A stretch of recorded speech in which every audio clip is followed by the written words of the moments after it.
최대가 17년 2월에 얘기하는 거야. 이게 가장 저한테 갖고 있는 최근의 실상의 이야기 자료예요. 지금도 하셔요? 나갔죠. 이 사람은 나갔어요. 이 사람은 나갔는데 이 사람이 실상을 정립을 하고 있는 사람이니까 저희가 이제 반증을 해줄 때 이 사람이 듣고 이 사람 쪽에서 그걸 어떻게 반증할지를 만드는 사람이 이 사람이었어요. 18, 19, 20, 21, 22 5년 지났어요. 이거를 갖고 있는데 이 영상을 보면 제가 계시록에 대해서 이야기를 하려고 하면서 이제 더 이상은 승리교육이나 이런 걸 받는 친구들에게 있어서 우리가 지금 계시록 갖고 있는 아까 뭐 제가 영상을 올려놓은 거라든지 이런 것들이 통하지 않겠다라는 게 이 동영상을 통해서 알 수가 있어요. 왜 그러냐면 이제 신천지 같은 경우는 계시록이 예언이라고 하죠. 그리고 이 예언이 실제로 이루어진 거다 이렇게 얘기를 하잖아요. 그러면 제가 이제 신천지를 회심시킬 때 올 때 하는 방법이 뭐냐면 봐라 예언의 내러티브가 이 실상하고 똑같다라고 해서 신천지를 가리키는 거란 말이에요. 근데 저 같은 경우는 요한이 말하려고 하는 이야기가 있다. 1장 22장까지. 그러니까 요거와 요거 실상에서 얘기하는 게 똑같지? 이렇게 가는 거야. 그러니까 요한의 얘기를 알려주게 되는 거죠. 이만희 총회장 자체가 뭐냐면 실상이 된 거예요. 이미. 그러니까 기준을 뭘로 정하면 성경으로 안 정하고 요걸로 정해버려요. 그렇게 프로그래밍을 시키다고. 그래서 이 실상이라는 기준, 이 실상은 뭐냐면 배도, 멸망, 구원이라는 이 기준. 자, 성취가 됐죠? 예언은 1장부터 22장까지 순서대로 적힌 거 아니에요? 해놓고 이만희 총회장이 얘기해 주는 거에 맞춰서 이 예언을 다 어떻게 해요?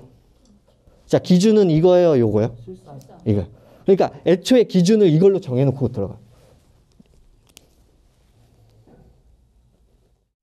믿음이 없어서 그래, 믿음이 없어서. 그죠? 그래서 이긴 자를 믿어야 됩니다. 실상의 핵심이 무엇이냐? 이긴 자와 뭐예요? 이긴 자와 12지파. 그 다음에 이것에 대해서 내가 확신을 갖고 그 다음에 여기에 붙어있는 잔가지의 이런 실상들이 많이 있을 거 아니에요. 뭐 날짜도 있겠고 이런 부분도 있었고 또 맞죠? 이런 부분들 우리가 하나씩 알아가는 거죠. 있습니까? 알아가다가 이런 거 한두 개는 날짜가 뭐 할 수도 있어요. 틀릴 수도 있는 거지. 30년, 40년 전 일인데 어떻게 그 날짜가 그게 딱딱 맞을 수 있겠어요? 좀 틀릴 수도 있는 거지. 틀렸다고 그런 게 없었던 건 아닌데. 맞죠? 그래가지고 뭐 틀렸어, 이상하다 하는데 그런 사람은 일주일 전에 자기가 누구 만났는지 뭐 했는지도 모르잖아요. 예? 자기는 일주일 전에 했던 일도 모르는데 30년, 40년 전에 그 날짜까지 맞추라고 하는데 그죠? 그 날짜를 그래 얘기하지만 그래도 어떻게 볼 땐 또 날짜가 뭐 할 수도 있어요? 조금 틀릴 수도 있잖아요. 총회장님이 66년인데 최근에는 55년이라 하지 않습니까? 틀릴 수도 있는 거지. 지금 제가 하고 싶은 얘기는 이거야. 신천지에 깊이 빠지고 지금 요걸 기준으로 삼으시는 분들은 요거 틀린 거 얘기해줘도 소용이 없어요. 그러니까 이런 거죠. 우리가 예수를 믿어요. 예수가 살아계시다는 거는 그러니까 실상으로 계신다는 거, 그때 십자가에 달려 죽으신 역사적 사실이 있다는 거 완벽하게 믿어요. 그렇기 때문에 성경 안에서 약간의 오류나 뭐 이 예수 그리스도를 얘기하는 데 있어서 약간의 뭐 의견 차이 아니면 기억의 굴절이 조금 기록에 있어서 있다 할지라도 우리는 상관없잖아요. 똑같은 거예요. 왜? 이거를 기준으로 일단 우리는 삼고 가요. 이건 진짜야. 이건 맞아. 우린 여기에 모든 걸 걸었어. 똑같아요. 총회장 사건은 사실이었고 실상이었고 진짜야. 라는 관점에서 시작을 하기 때문에 우리가 계시록이나 아니면 다른 책 안에서 조금의 오류나 이런 것들을 찝어내서 얘기해줘도 크게 상관이 없어요. 그러니까 저희 쪽에 이제 왔던 어떤 자매들, 요새는 이제 부모님이 가족이 데려오시지 않고 남자친구, 여자친구 많이 데리고 두 케이스가 왔는데 한 케이스는 회심이 됐고 한 케이스는 회심이 안 됐어요. 한 케이스 회심이 안 된 케이스를 놓고 얘기하면 이래요. 이제 12장을 우리가 할 건데 12장에 대해서 내러티브에 대해서 설명을 해줘요. 자, 1 더하기 1은 1 더하기 1은 2고 1 더하기 1은 2지. 그러면 2 더하기 2는 4지. 4에서 1 더하면 5라는 답이 나왔네? 라고 이런 식으로 계시록에 있는 내러티브를 설명을 해줬어요. 그러니까 뭐라 그러냐면 그렇게도 볼 수 있네요. 그래서 이제 물어봐요. 이게 내가 봤을 때 이렇게 보는 게 가장 현명한 아니면 가장 정상적인 방법 같은데 그러면 너희들의 그 방식을 얘기해 줄래? 어떻게 보는지? 이거보다 더 성경적이면 내가 그거 믿고 따라갈게 라고 얘기하니까 대답은 못해요. 근데 이게 틀리고 자기네가 맞대. 설명을 못 하는데 요걸 그냥 믿어버리는 거야. 그렇기 때문에 이런 식의 지금 현재 아예 말이 안 통하는 관점으로 가거든요. 그래서 지금 현재는 계시록 갖고 얘기를 해줘도 여기에 이제 푹 빠져 있는 친구들 같은 경우는 쉽지는 않아 보여요. 그래서 제가 한 예를 이제 한번 설명을 드려볼게요.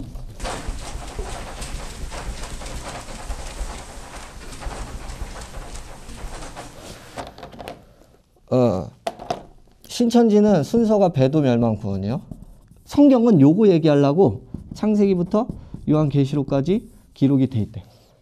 그리고 심지어 더 나가서 성경뿐 아니라 이 세상 모든 세상의 이치 같은 것들, 뭐 17년 물병 자리였나 봐요.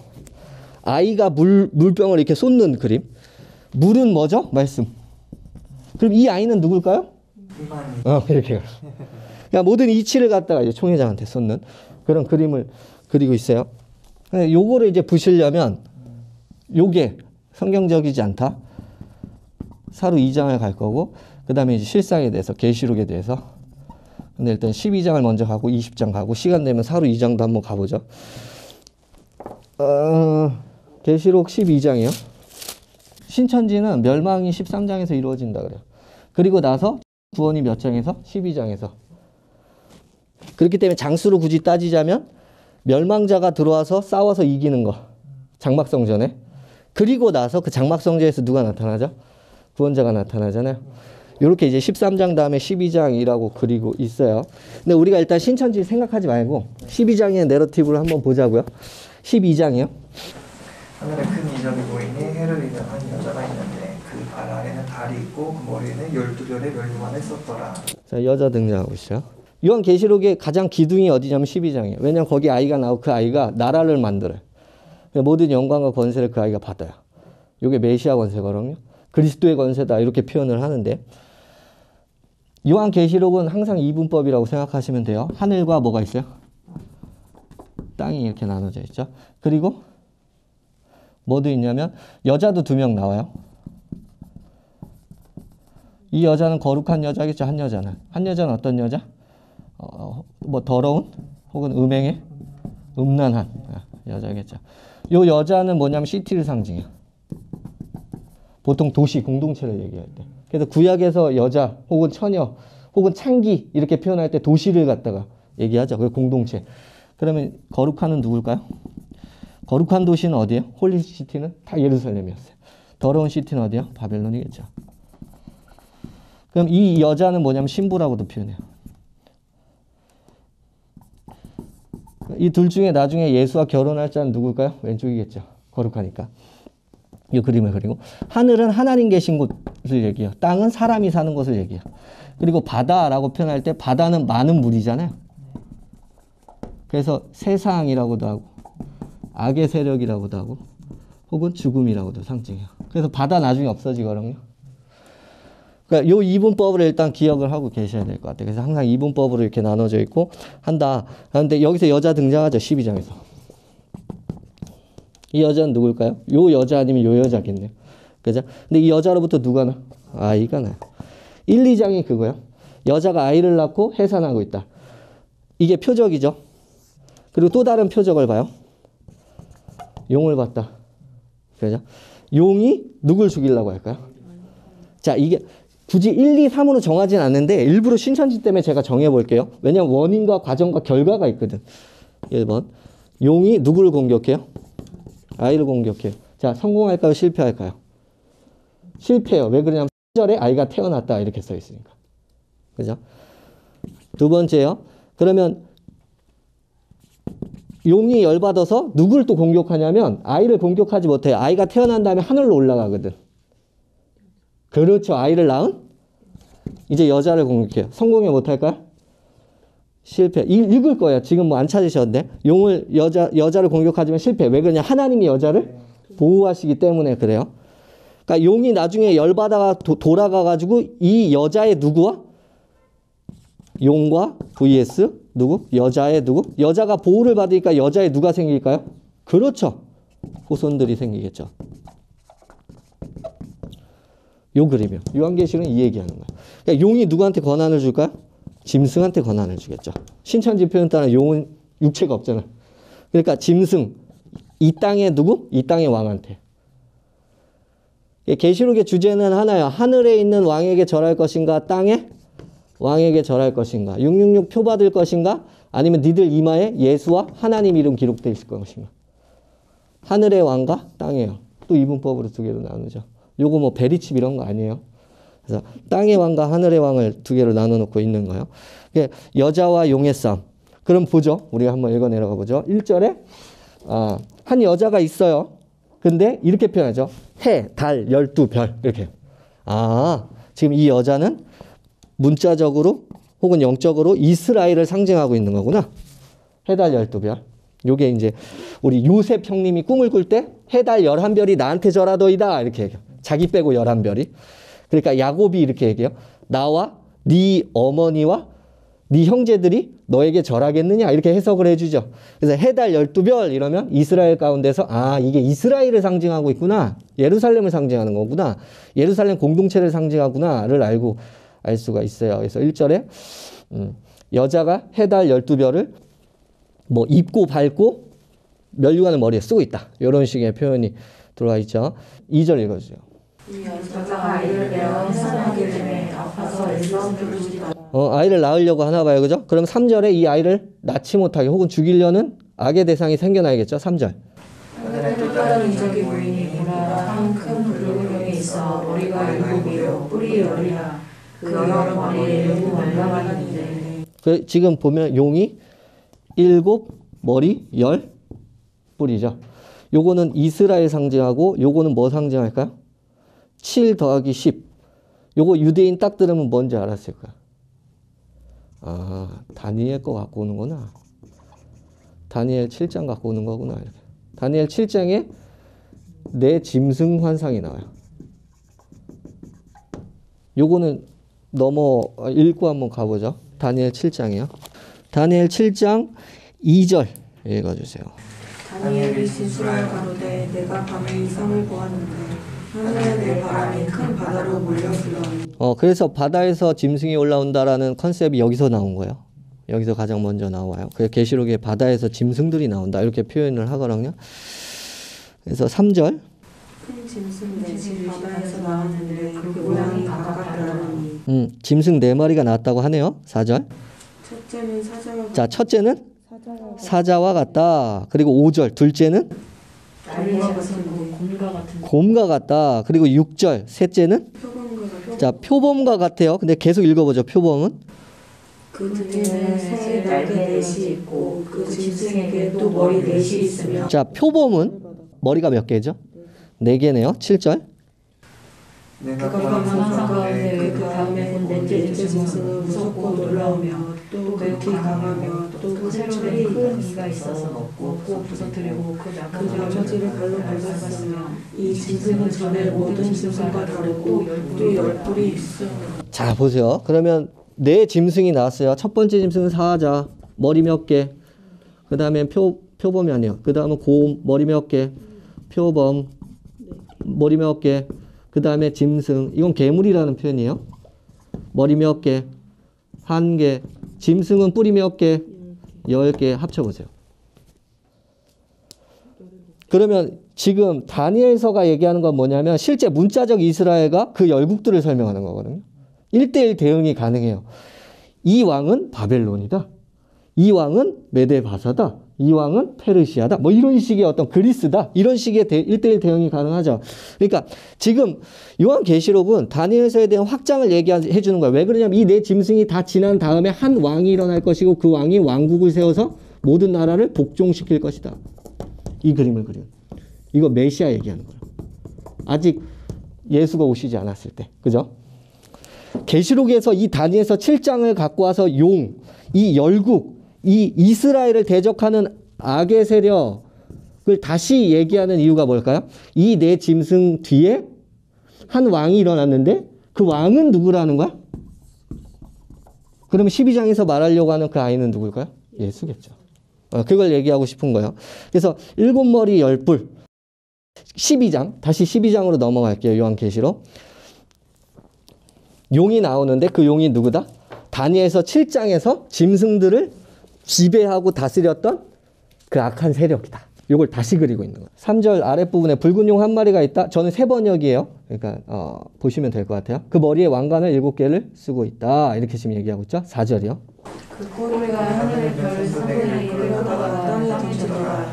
용이 해산하려는 여자 앞에서 그가 해산하면 그 아이를 삼키고자 하더니 아이를 뭐 삼키든 죽이든 뭐 하든, 왜냐하면 이 아이가 서면 돼요, 안 돼요? 안 돼요. 그리스도의 권세 그리고 메시아의 권세가 설 거기 때문에 그래요.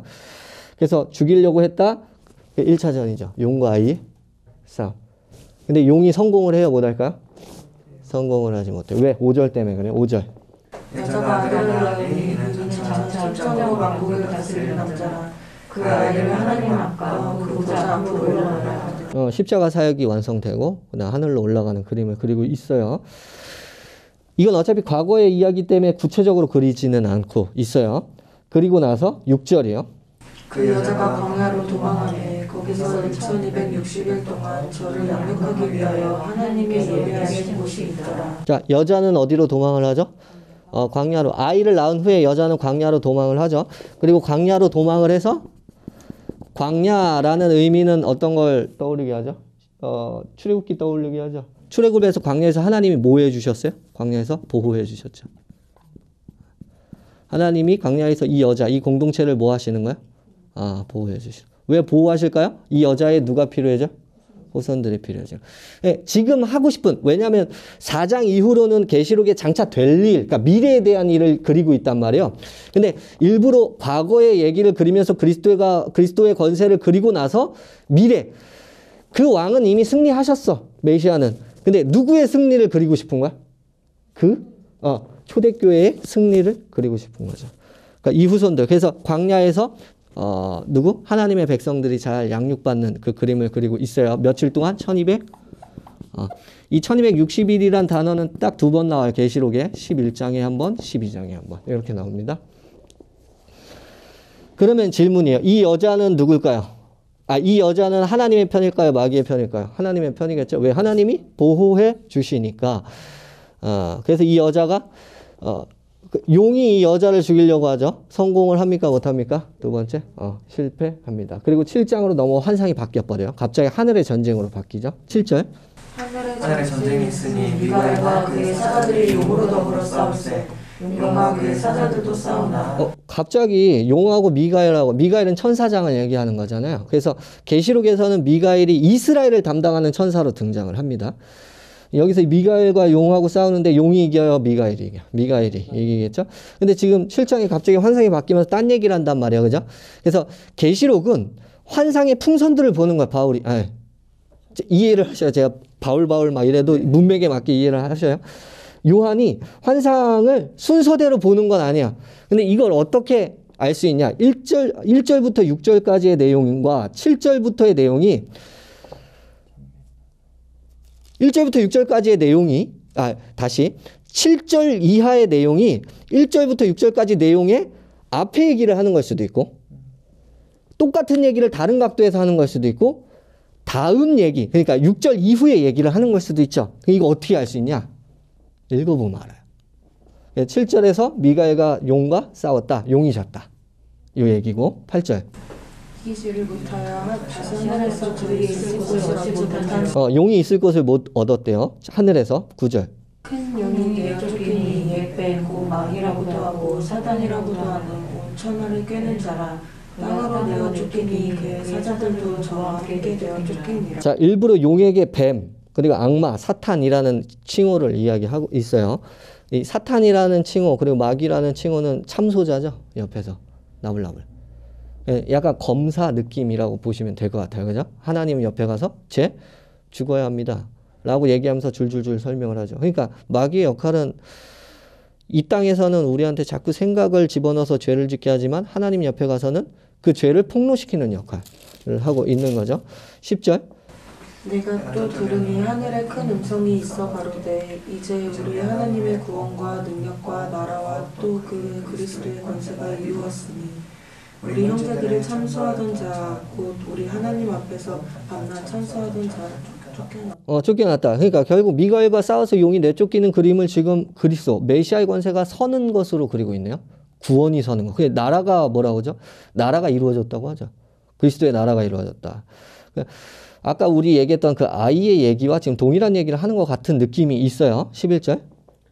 또 열의 형제가 우리의 피와 자기를 증거하는 말을 인하여 저를 이해하였으니 그들은 죽기까지 자기 생명을 아끼지 아니하였다. 보통 하늘에서 얘기할 땐 다 승리하고, 그러니까 다 끝나고 나온 그 그림을 보통 많이 다 그려요. 지금 여기서 계시록에서 하고 싶은 얘기가 11절인 거예요. 우리 동료, 누구를 얘기하는 거죠? 초대교회. 그리고 하나님의 성도들, 거룩한 이 도시가 예수가 이긴 것처럼 그들 또한 뭐 했다는 거예요? 이겼다라는 게 뭐죠? 지금 계시록 컨셉 안에서는 이겼다라는 그림이 목숨을 잃었다는 그림이에요. 그래서 계시록의 주제는 순교예요. 그들은 죽기까지 목숨을 아꼈다, 안 아꼈다? 아끼지 않았다. 12절이요. 그러므로 하늘과 그 가운데 거하는 자들을 즐거워하라. 그러나 땅과 바다는 화 있을지라도 이가 자기의 때가 얼마 남지 않은 줄을 알므로 크게 분내어 너희에게 내려갔습니다. 그러면 보세요. 미가엘하고 싸워요. 그리고 용이 져요. 그래서 하늘에 있다가 더 이상 있을 곳을 찾지 못하고 땅으로 내어 쫓겨요. 땅에 있는 누구를 쫓아갈까요? 그 여자를 쫓아가겠죠. 그래서 13절에 남자 아이를 낳은 그 여자를 핍박했다 혹은 쫓아갔다. 이렇게 얘기해요. 14절. 그 여자가 큰 독수리의 두 날개를 받아 광야 자기 곳으로 날아가 거기서 그 뱀에 맞추하여 한 때와 두 때와 반 때를 양육받으매. 그러면 지금 우리는 알았어요. 1절부터 5절까지 얘기가 6절이라는 여자가 어디로? 광야로 도망한 얘기. 7절부터 몇 절까지? 13절까지 얘기고, 그래서 이 얘기 끝에 14절에 여자가 어디로 간 얘기? 광야로 가. 이 두 얘기가 똑같은 얘기구나. 1261을 양육받았다. 한때, 두때, 반때를 양육받았다. 이런 말에 약간의 차이만 있죠. 결국은 이 아이가 태어나서 아이가 하늘로 올라가는 얘기와 미가엘과 용과 싸워서 누가? 용이 하늘에서 떨어지는 이야기. 그러니까 아이가 태어나서 하늘로 올라갔을 때 그리스도의 권세가 완성됐겠죠. 요 두 개의 얘기를 합쳐버리면. 그러니까 이 여자로 말미암아 아이가 태어납니다. 그리고 아이가 이 땅에서 어떤 사역을 마치고 하늘로 올라가요. 하늘로 올라가니까 용이 하늘에서 있을 곳이 있어 없어요? 없어지죠. 왜? 그리스도의 권세가 완성됐거든. 그러니까 아이라 용이 하늘에서 그렇죠. 내어 쫓겨. 내어 쫓기니까 누구를 박해할 수밖에 없어? 그 공동체. 왜 초대교인들이 그렇게 박해를 많이 받았냐? 라는 질문의 답을 지금 하고 있는 거예요. 이 땅에 있는 왕이, 그러니까 하늘의 왕이 섰기 때문에 이 땅에 있는 왕들이 열받았다. 열받게 용이 꼬시고 있다. 이 그림으로 지금 12장은 그리고 있어요. 그래서 땅으로 내어 쫓겼다. 여자가 광야로 도망해서 1260일을 양육받는다. 여자의 후손이 나타나겠죠? 여자가 독수리 날개. 요거는 이제 출애굽할 때 하나님이 이렇게 한 표현이죠. 내가 독수리 날개로 너희를 업어 어디로 왔다? 광야로 끌고 왔다. 요 그림이 19장인가 20장에 나와요. 출애굽기에. 그 그림을 그대로 똑같이 쓰는 거. 그러므로 미가엘과 용하고 싸우는 거와 아이가 태어나서 하늘로 올라가 그리스도의 권세를 완성시키는 것과 동일한 거라는 거. 미가엘은 그리스도를 상징하는. 그리스도가 미가엘이다 이런 소리가 아니라 보통 이 땅에서 각각 어떤 인간 혹은 국가를 담당하는 천사가 있을까요? 없을까요? 성경에서는 있다고 나와요. 그래서 미가엘은 그리스도를 상징하는, 그래서 그리스도의 권세를 완성시키는 이 그림으로 그리고 있다라는 거예요. 여기까지 듣잖아요. 그럼 신천지가 생각을 해요. 봐라. 이게 지금 내러티브가 되게 확실하거든요.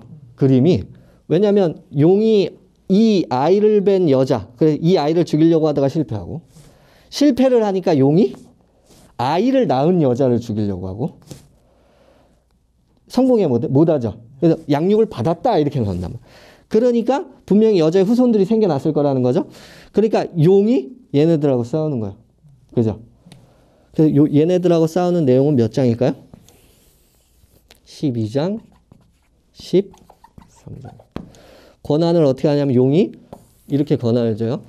바다에서 올라오는 짐승한테 권한을 주고, 그래서 얘도 이 짐승도 7머리 10뿔이요.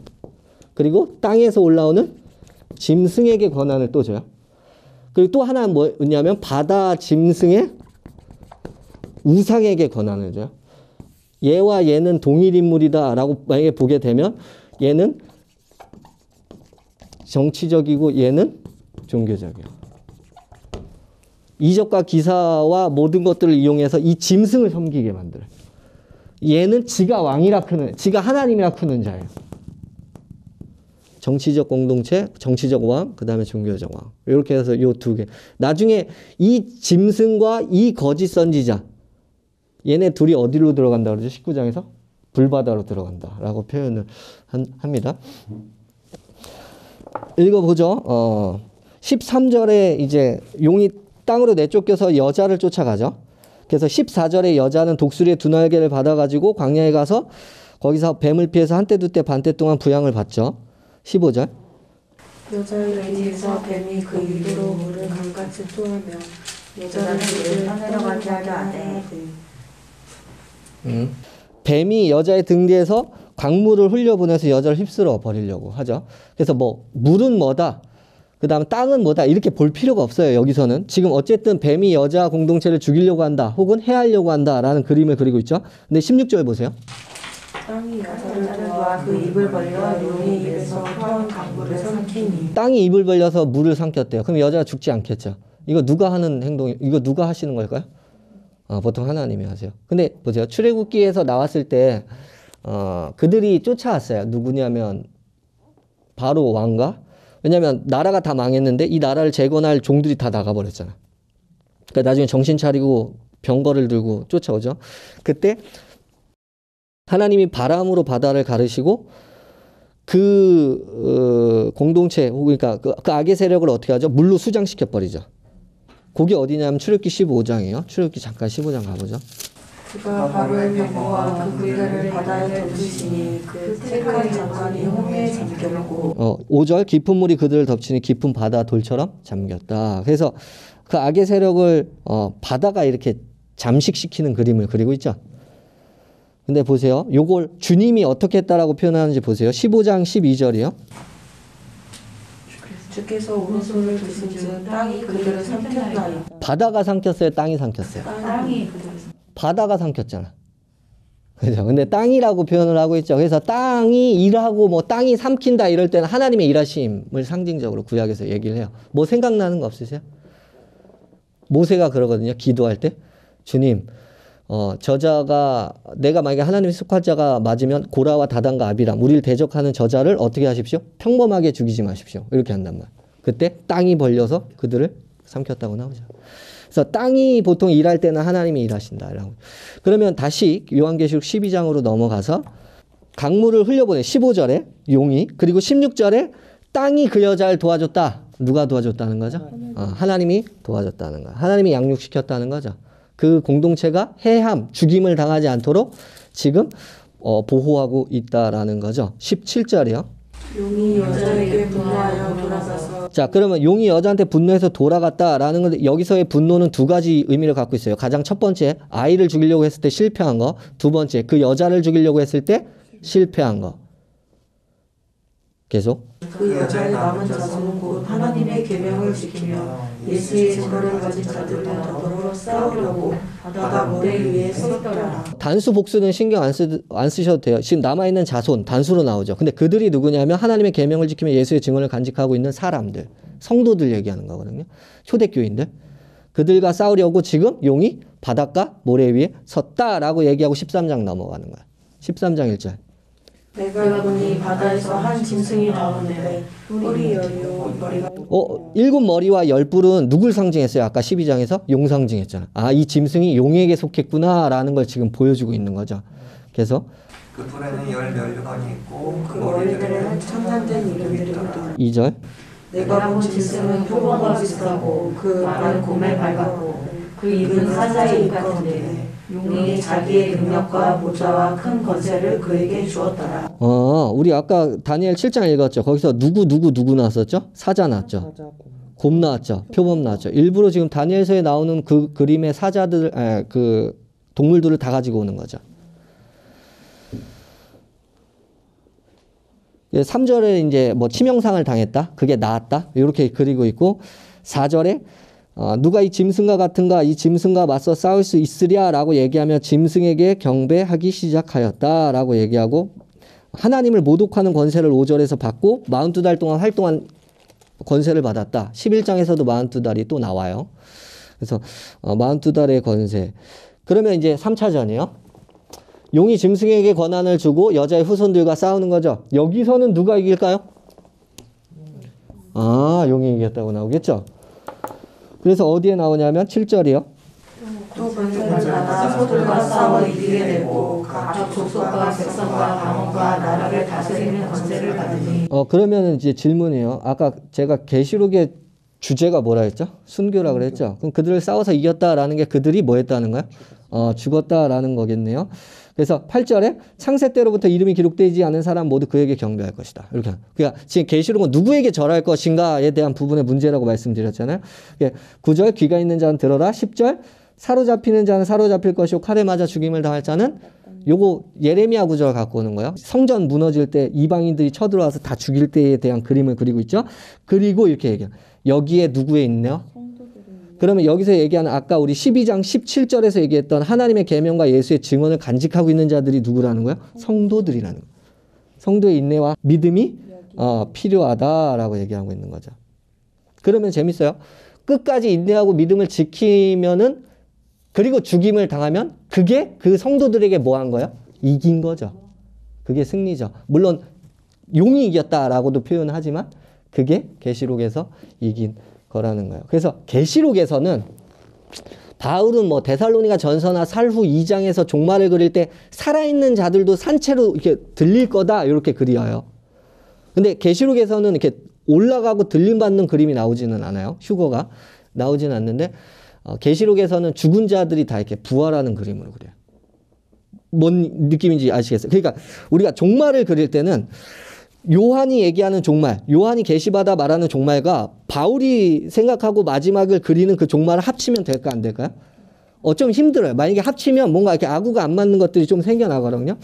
그렇기 때문에 각 책은 일단 각 책별로 따로따로 보는 게 중요해요. 그래서 이제 11절 이하로는 땅에서 이제 짐승 하나가 올라오고 이렇게 그리면서 쭉쭉 그리고 있어요. 이렇게 보면 자연스럽죠. 이렇게 지금 원인, 그러니까 지금 계시록에서 얘기하는 이유는 뭐냐면 이 아이가 하늘의 권세를 완성시켰기 때문에 모든 일이 발생하는 거야. 용이 하늘에서 어떻게 하고? 땅으로 그래 땅으로 떨어지면서 하는 얘기가 있어요. 그게 뭐냐면 12절이에요. 12장 12절. 하늘과 그 가운데 거하는 자들을 즐거워하라. 그러나 땅과 바다는 화 있을진저 이는 마귀가 자기의 때가 얼마 높지 않은 줄 알고 크게 분내어 너희에게 내려갔습니다 하더라. 자, 이렇게 얘기하죠. 때가 얼마?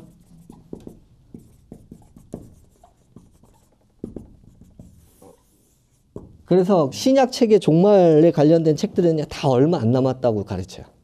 다. 왜냐하면 생각해 보세요. 그리스도의 권세, 메시아의 권세가 하늘에서 완성됐으면 용은 하늘에서 쫓겨나서 얼마 남지 않겠죠. 그래서 얘가 하는 일이 뭐냐면 얘가 땅으로 내쫓겨요. 이 짐승이 8번째 왕이라고 보면 돼요. 7머리 10뿔 다 뭐 왕을 상징하는데 8번째 왕이라고, 죽었다 살아난 놈, 7 중에 속해 있는 놈, 이렇게 보시면 되는데 얘가 처음에 바벨론이라는 음녀, 여자, 공동체, 큰 성과 연합을 해요. 연합을 하고 땅으로 내어 쫓긴 다음에 그 다음에 누구를 죽이죠? 하나님의 성도들을 죽여요.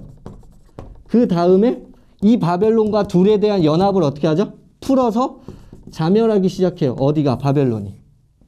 그래 놓고 이 8번째 왕이, 이 짐승이 누구를 모을까요? 10명의 왕, 10뿔을 모아요. 그래서 이 짐승과 10뿔이 누구하고 전쟁을 할까요? 성도는 죽었어.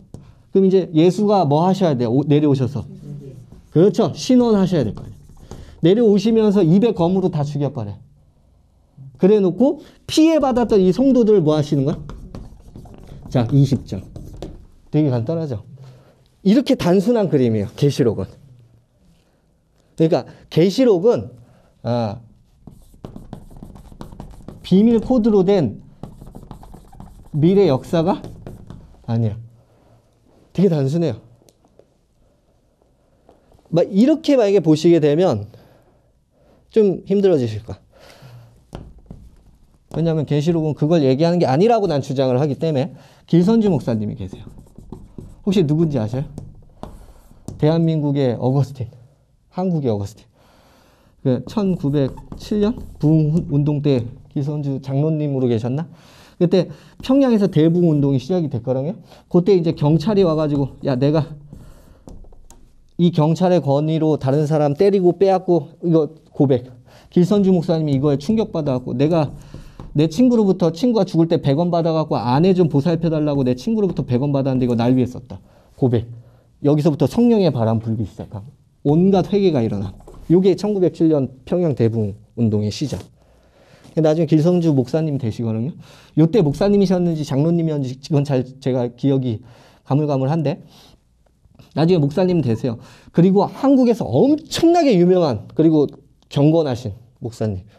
근데 이 목사님이 1974년에 재림 온다고 했어요. 2002년에 천년왕국 시작된다고 했어요. 믿음이 좋고 신실한 거하고 재림에 대해서 이렇게 바라보는 그리고 재림을 이렇게 오해하시는 거는 다른 문제인 것 같아요.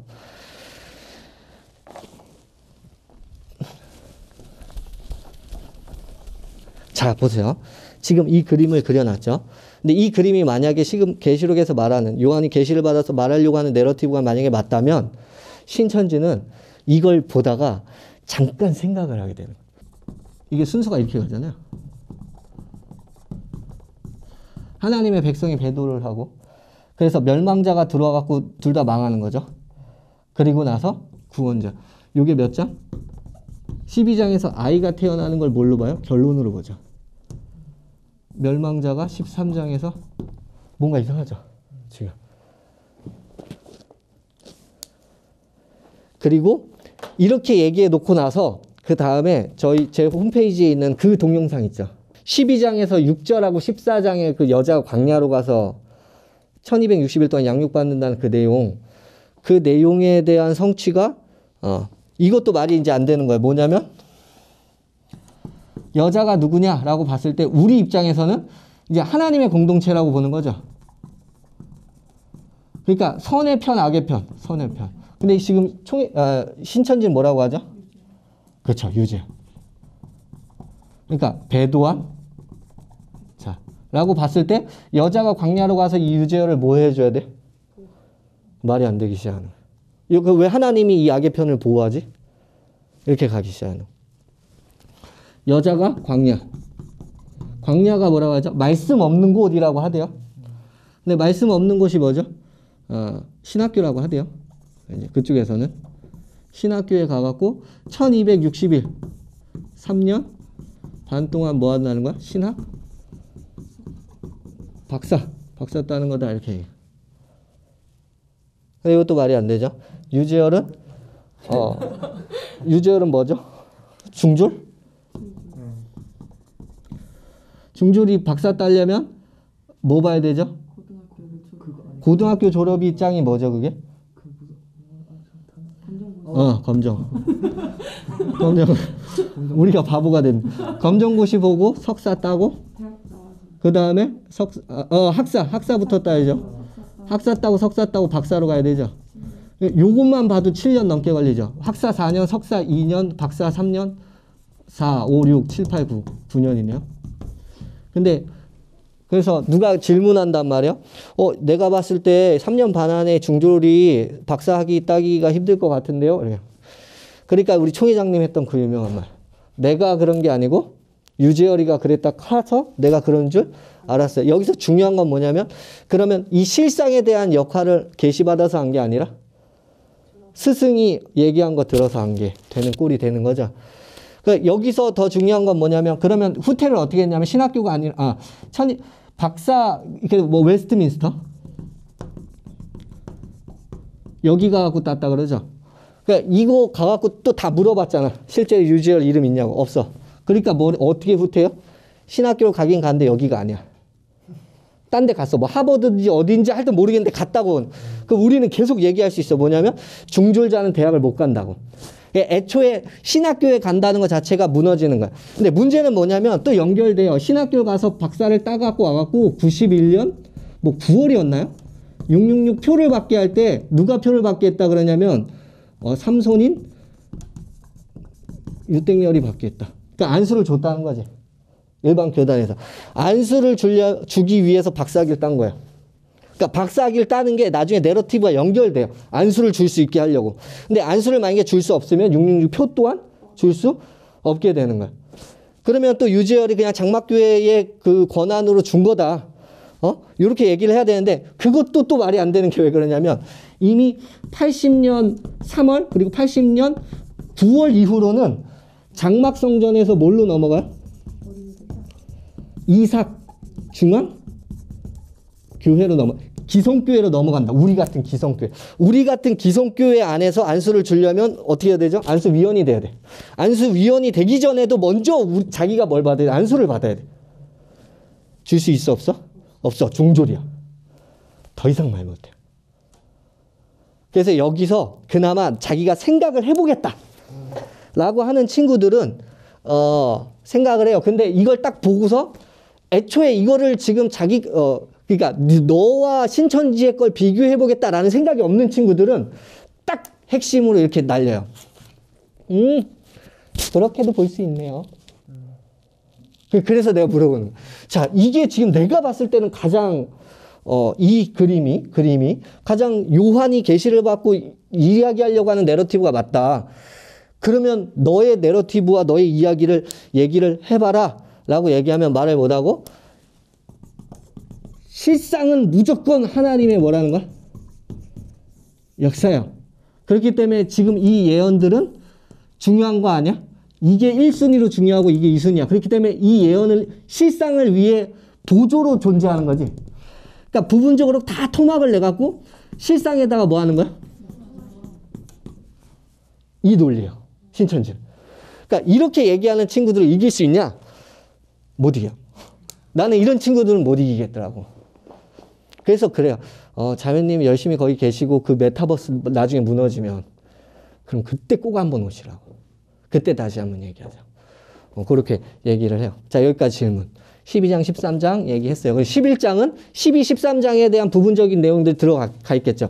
왜냐하면 11장에 두 증인이 활동하는 거, 그게 1260일 동안 예언을 한다. 이렇게 표현하고 있고, 그 다음에 무적행에 있던 짐승이 쑥 나와서 42달 동안 다스린다. 이게 13장 내용이잖아요. 그것도 이제 부분적으로 들어가 있으니까 그걸 딱, 그래서 12장이 기둥이고, 그리스도의 권세가 서는 것부터가 기둥이고 11장을 이렇게 붙들고 있고 12장이 13장도 이렇게 붙들고 있어요.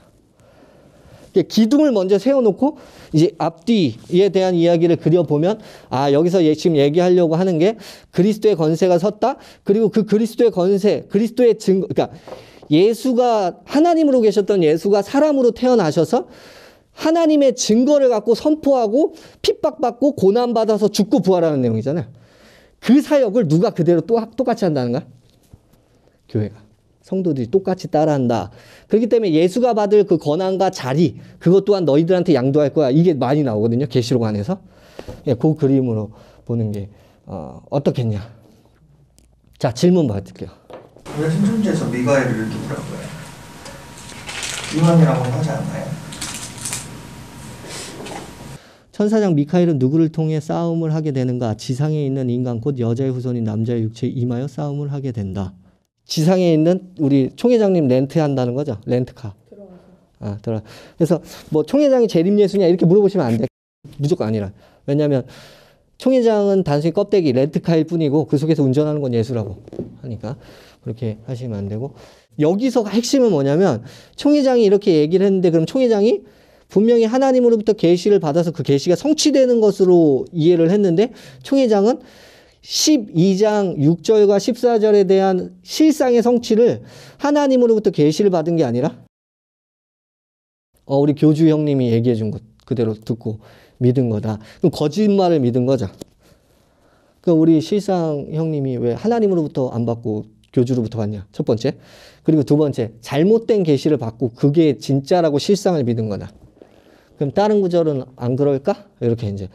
그리고 12장 6절과 14절에 대한 구절 자체가 애초에 배도한 여자가 어디 딴 데 가서 세상 더러운 신화물을 먹는 그림이 아니라는 거예요. 지금 이 내러티브. 그래서 신천지에 빠진 친구들은 계시록의 진짜 내러티브를 몰라요. 모르니까 빠지는 거야.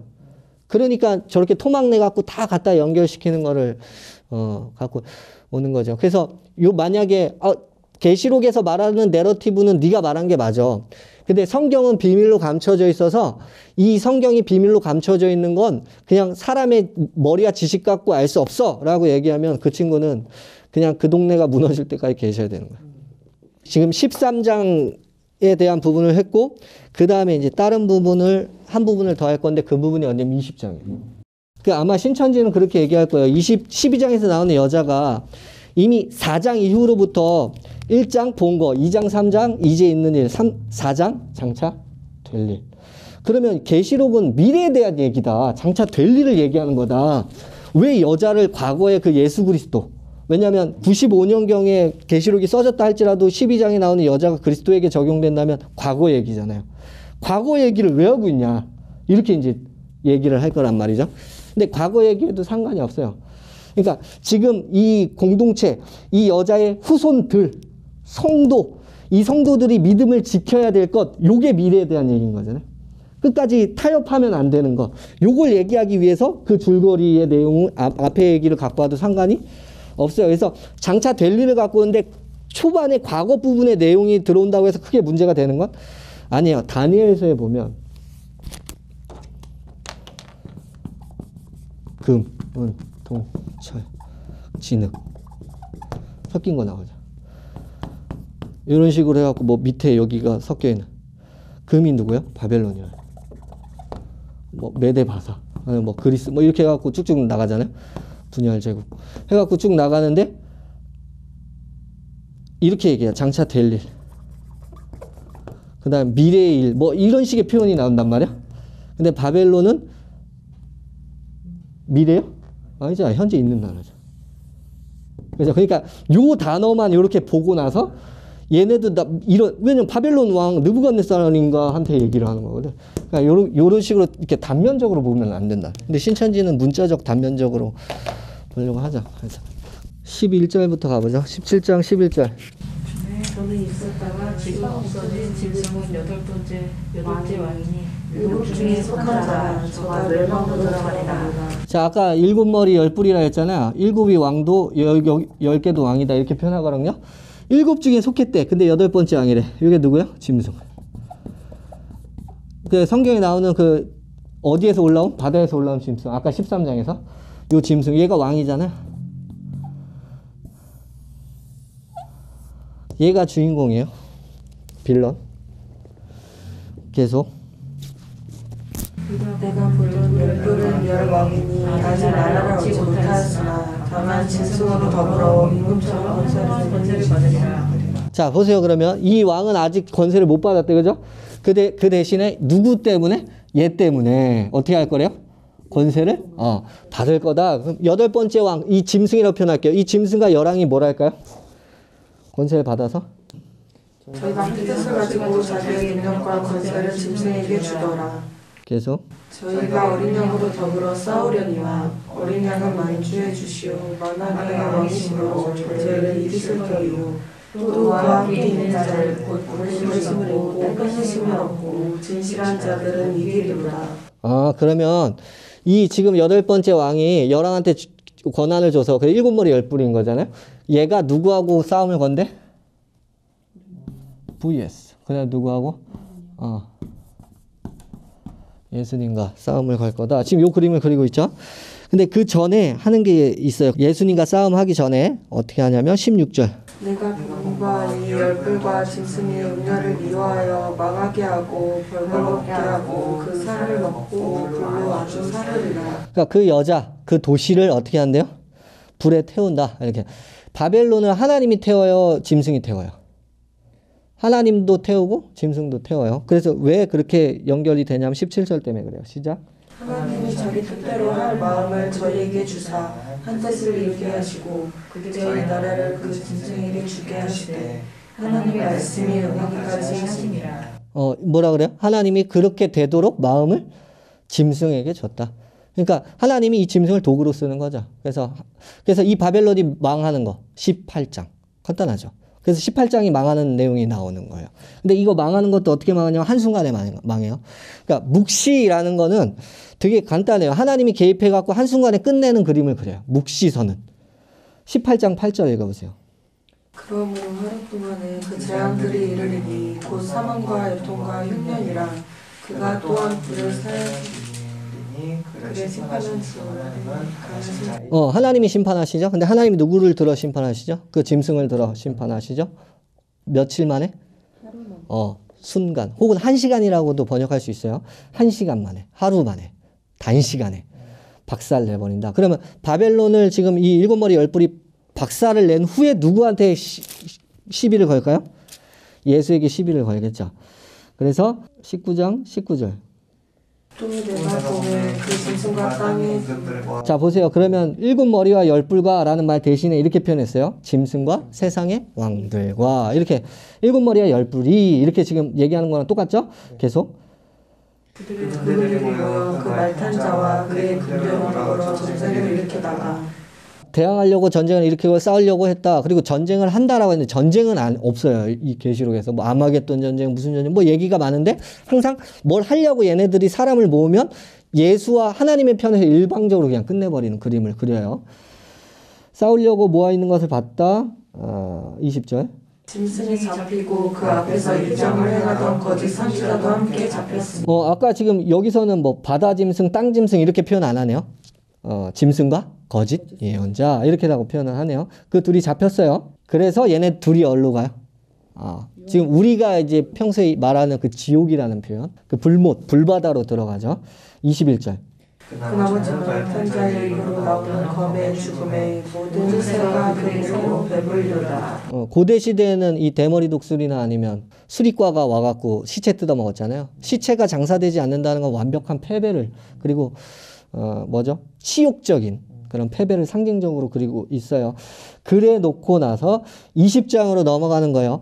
그렇기 때문에 지금 여기에 나온 7머리 10뿔 얘네들이 한 일이 뭐냐면 19장 20절 중간 부분에 이렇게 써 있어요. 그는 짐승의 표를 받은 자들과 짐승 우상에게 절하는 자들을 그러면 지금 여기서 표 받았다는 건 뭐 한다는 거야? 절한다는 거죠. 우상 숭배했다는 거예요. 땅에 있는 왕에게 절했다는 거죠. 그러니까 얘가 어떻게 하는 거야?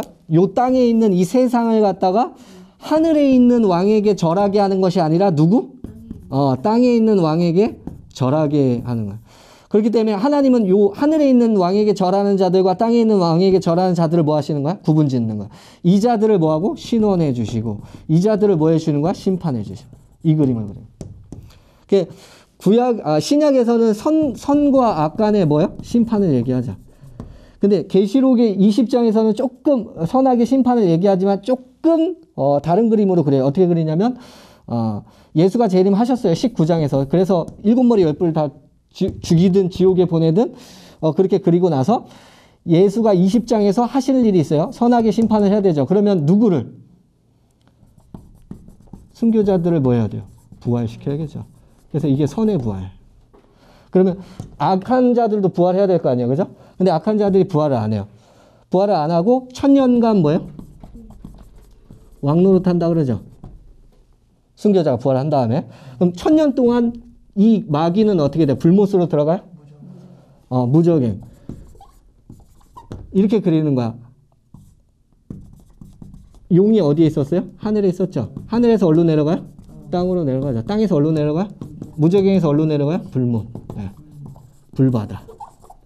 이렇게 지금 내려가는 그림으로 그려요. 계시록은 계시록 세계관 안에서 봐. 하늘에서 땅 내쫓겼다고 지금 우리 현실에서 언제 몇 날에 내려왔지? 이거 보면 안 돼요. 이렇게 아래로 내려가는 그림으로 그리는 거죠. 그래서 1000년간 무적행의 기간 하고 무적행 끝나면 다시 미혹을 하죠. 미혹이 끝나면 어디로 가는 거야? 불못. 이때는 불못 가는 거죠. 그래서 이게 시간 순서 상이라고 놓고 보면 굳이 계속 그 이후라가 된다는 걸 알 수 있죠. 그래 놓고 나서 100 보자. 심판이죠. 요게 뭐예요? 부활. 어떤 부활? 악의 부활. 악인들의 부활. 그래서 선한 자는 여기서 부활 먼저 시키고 그 다음에 악한 자는 이게 같이 부활을 시키는 게 아니는 그림으로 그리죠. 근데 요거는 사도들이나 다른 저기가 얘기했던 모양은 아니란 말이에요. 여기서만 얘기하는 거야. 계시록에서만.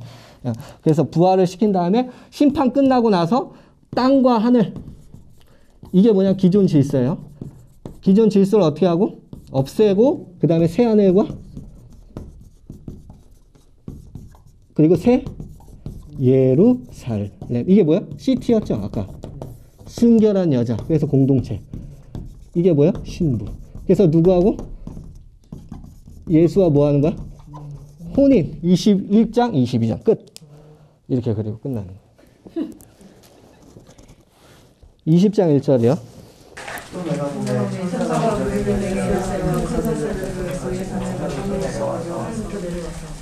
계속. 문을 잡으니 곧 예배미요 마귀요 사단이라 사가 1,000년 동안 결박하여. 자 보세요. 19장에서 불못으로 들어간 게 용이었어요? 아니죠. 짐승들이었죠. 짐승과 거짓 선지자가 들어갔잖아요. 그러면 지금 용을 잡아갖고 어디다 보내요? 불못으로 보내요? 아니죠.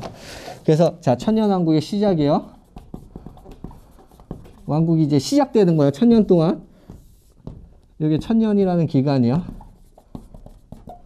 요때 여기서 뭐가 시작돼요? 의인의 부활이 시작되겠네요. 그리고 요때 마귀는 어디로 들어가요?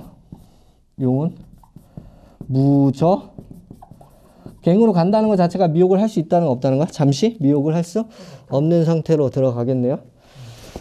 3절.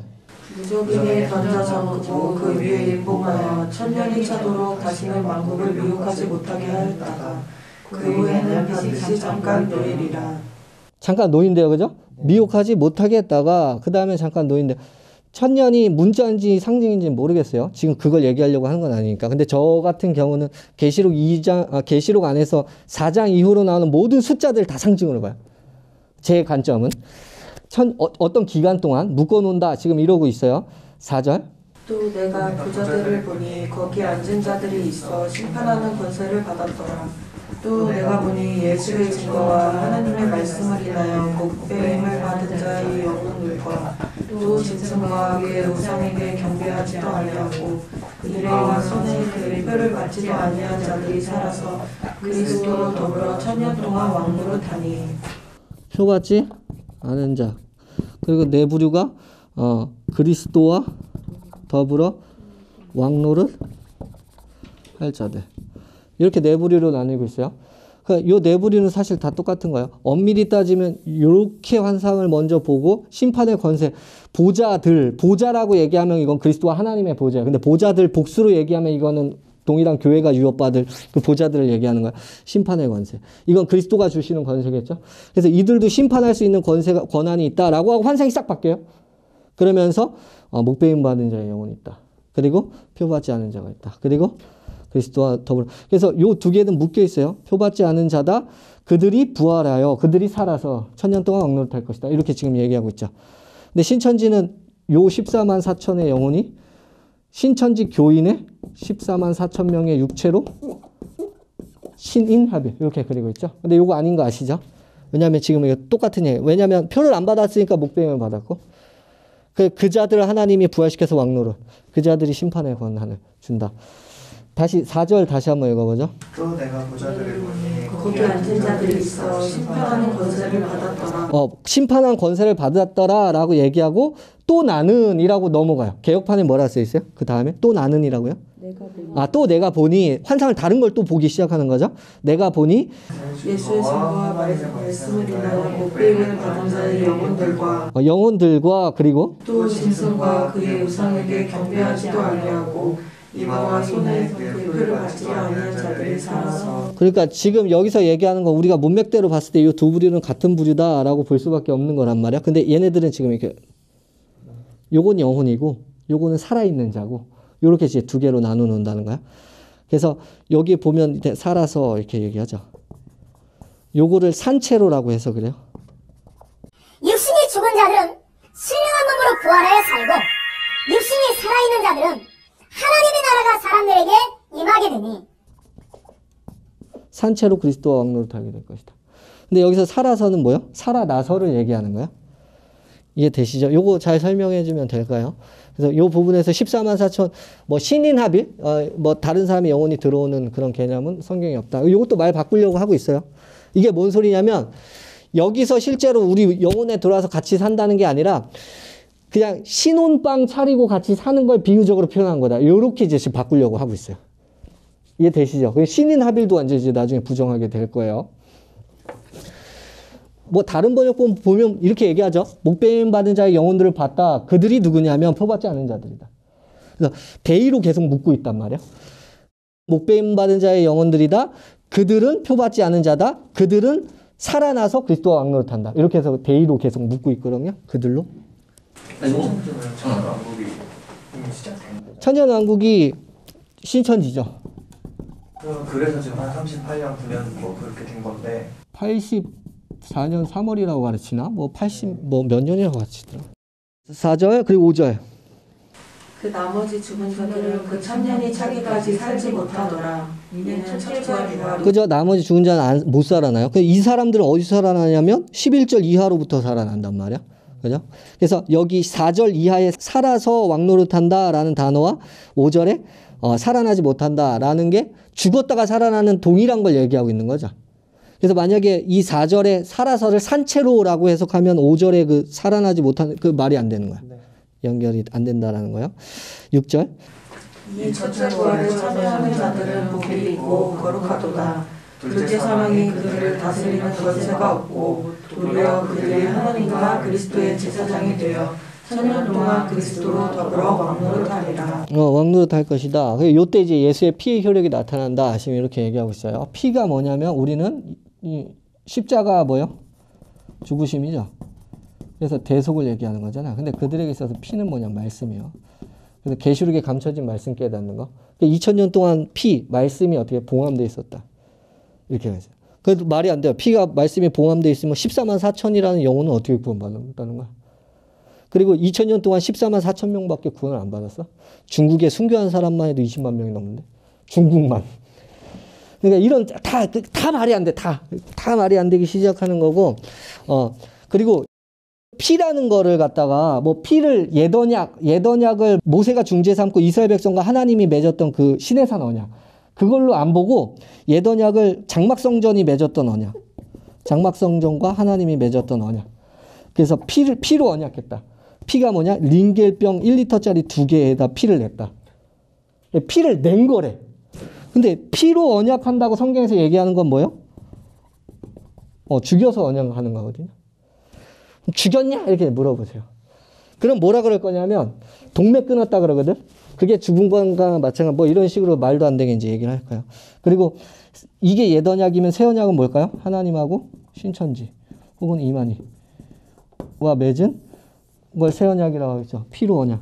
그래서 피 담아놨다. 나중에 이 피 모질라서 뭐 돼지피 갖다 썼다 이런 것도 반증하다 들어보셨죠.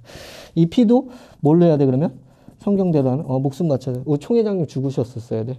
그래서 요게 피가 목숨이기 때문에 이제 언약 맺을 때 그 언약이란 말 자체 유언이란 말로도 쓰여지는 거 아시죠? 히브리서에서 보면 피 없이는 맺을 수 없고 그리고 언약은 유언한 자가 죽어야 된다. 그래서 이 언약이란 단어하고 유언이란 단어가 똑같은 단어로 쓰여지고 있어요. 천년 동안 왕노릇 했다. 그래 7절.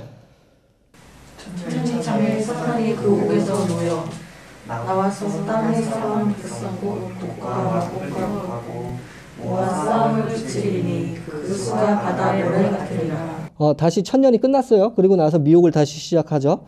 9절. 저희가 지면에 널리 퍼져 성도들의 집과 사랑하시는 성도들에 하늘에서 불이 내려와 저희를 소멸하고 10절. 또 저희를 미혹한 바가 불과 영못에 던지우니 거기는 그 짐승과 거짓 선지자도 있어 스스로 밤낮 괴로움을 받으리라. 자 보세요. 그러면 여기서 다시 용이 풀려나서 미혹을 시작하죠. 근데 미혹을 시작할 때 보니까 곡과 뭐가 있어요? 마곡이 있죠. 요거 에스겔에서 나오는 그림이에요. 그러니까 하나님을 대적하는 모든 나라와 왕을 상징. 곡은 왕이고 마곡은 나라 이름이잖아요. 곡과 마곡 때 항상 이분법으로 나뉜다 그랬죠. 누구? 사랑하시는 누가 있어요? 성. 그리고 성도라는 표현이 나오나요, 여기? 백성이라, 그죠? 성도들이라 그러죠? 성도. 성과 성도들. 요 둘의 싸움이죠. 그래 놓고 나서 다 끝나니까 이 용을 갖다가 어디로 보내요? 불못 보내죠. 그럼 더 이상 이제 미혹이 있어, 없어? 여기서 이후로 미혹이 없는 거예요. 그렇기 때문에 더 이상 심판할 자들도 없기 때문에 이제 여기서 뭘 하는 거야? 최후에? 심판을 하기. 최후에 심판하기 때문에 이곳엔 뭐가 없냐면 용이 없고, 그러니까 미혹이 없다는 거죠. 미혹이 없고, 여긴 뭐가 없냐면 하늘과 뭐가 없어요? 땅이 없어요. 기존 질서가 없어요. 기존 질서가 없다는 건 그러면 하나님의 백보자가 이렇게 있고 이 백보자 앞에 누구만 있냐면 영혼들만 다 갖다 세워요. 빨개 벗겨서. 이 그림을 그려요. 11절. 내가 크고 흰 보좌와 그 위에 앉으신 자를 보니 땅과 하늘이 그 앞에서 피하여 간대었더라. 자, 이러죠. 땅과 하늘이 그 앞에 사라지고 그 자리마저 찾아볼 수가 없었다. 근데 신천지는 땅하고 하늘을 비유적, 알레고리적으로 봐요. 하늘은 뭐냐면, 그리고 땅은 뭐냐면, 이렇게 하면 땅은 사람이고, 하늘은 뭐냐면 장막성전. 그럼 새하늘과 새 땅은 뭘까요? 신천지와 신천지 교인들. 이렇게 가겠죠.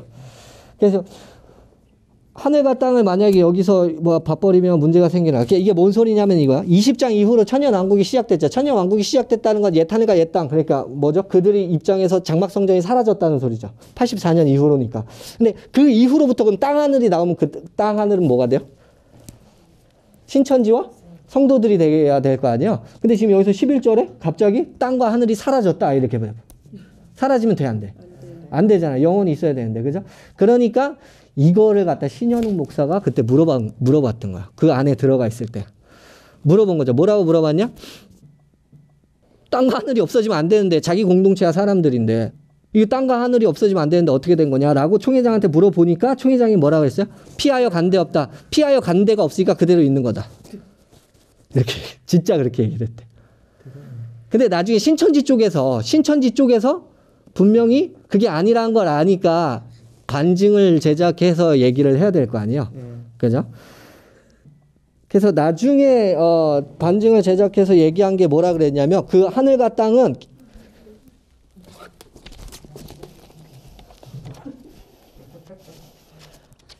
그럴 수 있지. 우리 저기 학교 저기 하셨는데 그분이 똑똑해서가 아니라 하나님이 선택해서 말씀을 줬다 이렇게 보는. 그러니까 오히려 있잖아요. 이런 무식한 게 드러나도 그게 오히려 그들에게 붙어 있을 수 있는 그게 되는 거야. 왜? 이 사람이 이렇게 무식한데 역사는 누구한테서? 하나님의 역사는 그 사람한테서 나타났다는 거야. 그렇기 때문에 이 교리에 대한 정립, 이런 계시 같은 것도 이 사람이 준 게 아니다. 이러면서 믿음 더 굳건해져요. 하늘과 땅을 뭐라고 하냐면 기성교회라고 할 거예요, 아마. 근데 기성교회라고 해도 문제가 생겨요. 왜 그러냐면 기성교회는 심판을 받아야 돼, 안 받아야 돼? 받아야 돼요. 심판을 받아야 될 거 아니야. 멸망을 당해야 되지. 심판을 받고, 그죠? 근데 심판을 안 받고 사라지면 돼, 안 돼? 이렇게 해도 문제가 생기고 저렇게 해도 문제가 생기는 거예요. 자, 보세요. 땅과 하늘이 그 앞에 피하여 간 데 없더라. 이렇게 재미있죠? 땅과 하늘은 무엇인가? 창세기, 해달별 뭐 쭉쭉쭉 얘기하고 있어서요. 본문에서 말한 하늘과 땅은 성 밖에 있는 교회와 교인들을 말한다. 이렇게 정해놨어요. 그러면 여기서 우리가 지금 보고 있는 이 11장에서 얘기하는 땅과 하늘이 그 앞에 사라지고 피하여 간 데 없다? 이게 뭐야? 기성교회와 교인들. 이 되겠죠? 그러면 21장 1절에 이전 하늘과 이전 땅이 사라지는 것도 뭐야? 기성교회와 교인들이 돼야 돼. 새하늘 새 땅이 누구야? 신천지와 교인들. 이전 하늘과 이전 땅이 누구야? 장막교회와 교인들. 말이 안 되죠. 이거 대답을 못해. 이게 2006년에 신현웅 목사가 나가면서 질문하고 나간 거야. 근데 지금 몇 년 지났어요? 약 17년, 8년 지났죠? 근데도 대답 못해, 이건. 11절 자리마저 찾아볼 수가. 그래, 오케이, 좋다. 그럼 11절에 지금 신천지가 얘기한 데 땅과 하늘이 사라졌다라는 게 기성교회와 교인들이 사라졌다고 보자. 자리마저 찾아볼 수 없다고 보자. 근데 봐봐라. 12장 이후로 얘네들이 심판을 백보자 앞에서 받아야 되는 나쁜 놈들인데 이건 악의 심판이거든, 지금. 부활 다 시켜갖고. 심지어 여기서는 이제 다 끝낼 거기 때문에 죽은 사람을 토해낸다고 표현해요. 바다에서도 토해내고. 그러니까 이게 뭐야? 최후 심판이잖아. 다른 것도 다 없어져요. 죽음도 불못으로 들어간다고 비유적으로 표현해요. 그러니까 죽음이 이제 없어진다는 거잖아요. 12절. 또 내가 보니 죽은 자들이 무런 대수하고 그 보좌 앞에 섰는데 책들이 펴 있고 또 다른 책이 펴졌으니 곧 생명책이라 죽은 자들이 자기 행위를 따라 책에 기록된 대로 심판을 받으니. 책들이 여러 개 있대요. 근데 생명책이 있고 그다음에 다른 책들이 있대요. 근데 다른 책이 뭐라고는 얘기 안 하는데 그 책에 기록된 대로 행위대로 심판. 그래서 행위책이 각자의 그러니까 제 행위, 여러분들의 행위가 다 있나 봐요. 그 행위대로 심판을 받았다. 13절. 바다가 그 가운데서 죽은 자들을 내어주고. 유대인들은 바다에서 죽은 자들이 되게 많다고 생각을 해요. 왜냐면 노아의 홍수. 그때 다 바다에서 죽었고 그다음에 악의 세력들이 다 바다에 잠기죠. 아마. 애국 군대도 마찬가지고 그래서 바다에 죽은 자들이 되게 많다라고 생각하고 아까도 얘기했다시피 바다가 악의 세력, 그다음에 죽음의 세력이라고 얘기했잖아요. 그래서 바다에서 죽은 자들이 내어주고 사망과 어디에도 음부도 죽은 자들을 내어준다. 그래서 죽으면 음부로 간다고 생각을 했어요. 유대인들은. 그래서 죽어서 죽은 자들이 장소가 있는 음부. 세 번역에서는 사망과 지옥이라고 표현을 하고 있어요. 지옥은 죽은 자들이 가는 곳이라는 의미에서 사망과 음부도 그 속에 있는 죽은 사람들을 내어놓았다. 그들은 각각 자기 행위대로 심판. 그래서 다 이제 다 끝내기 위해서 마무리 짓고 있는 그림으로 그리죠. 14절. 사망과 음부도 불못에 던져지니 이것은 둘째 사망 곧 불못이라. 사망과 음부가 불바다에 던져졌다. 이 불바다가 둘째 사망이고 마지막 완전히 끝내죠. 15절. 누구든지 생명책에 기록되지 못한 자는 불못에 던져져라. 자, 완전히 다 끝냈어요. 그죠? 그래서 다 없어져요. 그러니까 21장 1절. 또 내가 새하늘과 새 땅을 보니 처음 하늘과 처음 땅이 없어졌고 바다도 다시 있지 않다. 자, 그럼 보세요. 이거 다음이 확실하죠. 왜 그러냐면 이제 여기서는 용과 미혹도 없어지고 여기는 뭐도 이제 없어져. 하늘과 땅도 기존 질서도 없어져. 그러니까 여기에는 이제 뭐밖에 없어요? 새 하늘과 새 땅밖에 없는 거죠. 그러니까 여기에는 이제 뭐가 없을까요? 미혹이 없겠죠, 당연히. 미혹이 없다는 건 뭐가 없어요? 죄가 없다는 거고, 죄가 없다는 건 뭐가 없다는 거야? 슬픔도 없겠죠. 아픔도 없어지겠죠. 뭐만 남는 거야? 새 하늘, 새 땅이라는 새 질서 안에서 뭐가 내려오는 거야? 새로운 예루살렘. 하나님의 뭐요? 새로운 공동체만 살아남는다라는 거죠. 그렇기 때문에 자, 지금 이 순서가 다 지나고 이 일이 나타나고 이 일이. 그럼 새 하늘 새 땅은 언제부터? 이때부터. 근데 신천지는 천년왕국의 시작이 곧 새 하늘 새 땅의 시작이다. 이렇게 하죠. 그러니까 아까 질문하신 대로 미혹이 없어야 되는 뭐 이런 이제 할 말들이 너무나도 많이 생겨나기 시작하는 거예요. 그리고 새 예루살렘에 오는 이 그림으로 그리고 끝난다 했죠. 그럼 대충 일단 읽어보면 뭐 전천, 후천, 무천 이건 일단 내려놓고 계시록 20장에서 하려고 하는 얘기가 뭐냐라고 봤을 때 1000년 동안 하나님의 백성에게 일단 상을 주시는 것 같아요. 1000년간. 그래 놓고 나서 미혹을 다시 한번 시키고 끝나고 이게 뭐냐 이것도 일단 내려놓고 그래 놓고 나서 이제 최후의 심판 마지막 악인의 부활을 시켜서 다 행위대로 심판하고 그 다음 다 불못으로 보내고 그리고 마지막 예수 그리스도와 결혼할 신부 그리고 결혼해서 영원토록 행복하게 사는 새하늘과 새 땅 이렇게 그리고 있어요. 그렇기 때문에 천년왕국의 시작이 곧 새하늘 새 땅의 시작이라고 할 수가 없어요. 이 과정이 다 맞춰야 끝나기 때문에 그래요. 그래서 여기서는 뭐 여러 가지 물어볼 게 있어요. 신인 합일은 성경 계시록 안에서 안 나온다. 20장 4절 놓고 그리고 천년왕국의 시작이고 새하늘 새 땅의 시작이 아니다. 이 과정 다 끝나야 새하늘 새 땅 내려온다. 그리고 그 유명한 하늘과 땅이 뭐냐? 이 질문. 하늘과 땅. 그래서 여기서 지금 20장에서 얘기하는 하늘과 땅은 실제적 기존 질서를 얘기하는 게 맞아요. 왜 그러냐면 인나팔 대접의 순서가 뭐냐면 이 땅에 다 내려서 4분의 1, 3분의 1, 2분의 1은 없어요. 생략돼요. 그리고 1분의 1 해갖고 이 땅의 질서를 싹 녹여요. 하나님이. 그래서 새하늘 새 땅으로 다시 만드시는 그림을 계시록에서는 그리고 있거든요. 그렇기 때문에 완전히 녹는 게 맞고 성경 안에서 하늘과 땅이라고 나올 때 그게 지금 20장에서 얘기하는 기존 질서로 보시면 안 돼. 하늘은 하나님 계신 곳, 땅은 이 세상. 요 관점에서 비유적으로 봐야지 되는 게 맞다. 근데 20장에서는 지금 실제 우리가 살고 있는 이 기존 질서가 제거되는 것을 말하는 게 맞다라고 얘기하면 일곱 인이랑 나팔 대접이 어? 어느 시점에서 어디까지만 그거 한 번만 잡아주시면 안 될까요? 인과 나팔의 대접이 어느 시점에서 어떻게 네. 잡아달라고? 보통 인은 이렇게 나가서 1에서 6대고 7번째 인 뗄 때 여기서 네. 7개 나팔이 네. 불리고 마지막 나팔 있죠? 네. 7번째. 요거 하면 요 안에서 또 대접이 7개. 네. 그래서 이 7개라는 게 실제로 순서별로 7개를 간다는 게 아니라 이거는 마지막 뭐라고 하냐면 진노라고 해요. 그래서 이 나팔 있죠? 요게 진노예요, 하나님의. 그래서 요거는 지금 뭐 이거 순서대로 보면 안 되고 아까 얘기했던 4분의 1, 3분의 1 요건 생략 그 다음에 1분의 1 요 관점에서 보셔야 돼요. 그러니까 하나님이 이 세상을 어떻게 하냐면 징계를 하고 계속 우상 숭배하는 자들에게 재앙을 내려요. 근데 회개를 했다 안 했다? 회개하지 않았다라는 표현이 나온단 말이에요. 이게 다 예수 재림 전 네. 그러니까 이렇게 봐요. 어떻게 보냐면 이 인은 4장과 5장 안에서 예수님이 십자가 권세로 올라가서 하나님 우편에 가셔서 두루마리를 받죠. 두루마리를 떼시죠. 그러면 이거는 어디 이후일까요? 십자가 이후겠죠, 당연히. 십자가 이후로부터 예수 그리스도 재림하시기 전까지. 그래서 요것 또한 지금 우리 실제적 역사에다 대입하면 안 돼요. 왜냐하면 초대교회 때 곧 예수가 재림할 것처럼 그리고 있어요. 예수님이 사도들한테 그랬거든요. 한 세대가 가기 전에 올 거야, 내가 올 거야 라고도 표현하셨고, 그래서 재림에 관련된 장을 임박함으로 봐야 돼요. 임박함으로. 그래서 지금 현재 2000년 지난 우리한테 이게 우리가 지금 뭐 4번째 나팔인가 이렇게 보시면 돼요. 7년 대환란이라고 하는 자체. 그 7년 대환란이라고 하는 것도 그거 이제 다니엘 그림을 봐요. 그러니까 7년이란 표현은 계시록에 나오진 않아요. 아까 얘기했던 뭐 42달, 1260일이라는 표현만 나오는데 그러면은 자 보세요. 요런 질문을 한번 해볼게요. 다니엘서가 아까 얘기했던 1대1 대입식 뭐였어? 금머리는 뭐? 바벨론.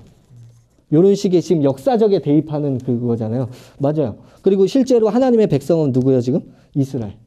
이스라엘과 열방과의 싸움이었었잖아요. 다니엘은 이런 식의 적용과 싸움이 맞아. 근데 아까 얘기했죠. 내 짐승 다음에 누가 온다? 왕이 하나가 올 것이다. 그리고 왕이 7장에 보면 이렇게 표현해요. 옛적부터 계신 이에게 가서 나라를 받는다. 권세를 받는다.